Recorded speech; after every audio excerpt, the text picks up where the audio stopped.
ပေါက်စီလုံနီးလေးကိုအရန်ပဲမေးကြလို့လောရလွယ်ကူပြီးတော့အရန်ကိုစားလို့ကောင်းတဲ့ပေါက်စီလုံနီးလေးကိုမျှဝေပေးလိုက်ပါတယ်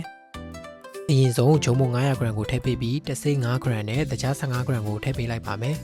။ပေါက်စီကိုအယောင်လောက်အောင်နဲ့အနံ့မွေးအောင်လို့ဝက်စီလေးထည့်ပေးပြီးသွားရင်တော့ရေနည်းနည်းနွေးရလေး380 gram ထည့်ပေးပြီးတော့နှံ့သွားအောင်မွေးထားပေးလိုက်ပါမယ်။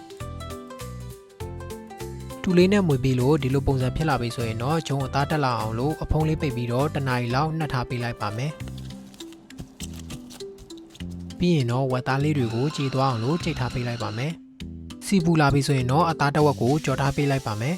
။ကြော်နေတော့စီလေးနည်းနည်းထွက်လာပြီဆိုရင်တော့မွေးလာအောင်လို့ချင်းကျက်သွန်မိတ်ကိုထည့်ပြီးတော့ထပ်ကြော်ပေးလိုက်ပါ။အနံ့လေးမွေးလာပြီဆိုရင်တော့ပဲငတ်ပြားရဲ့အကြီးပဲငတ်ပြားရဲ့အနောက်ခရုစီတရုတ်မဆလာငရုတ်ကောင်းမုံချက်သားမုံထည့်ပြီးတော့နှံ့သွားအောင်တေချာလေးမွေးပြီးတော့ကြော်ထားပေးလိုက်ပါမယ်။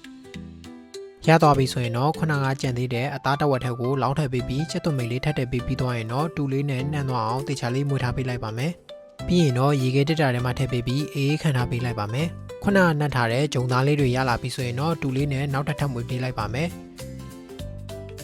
ပြီးရင်တော့လက်မကပ်အောင်လို့နောက်ထပ်ဂျုံမုံ100 gram ကိုထပ်ထည့်ပေးလိုက်ပါမယ်။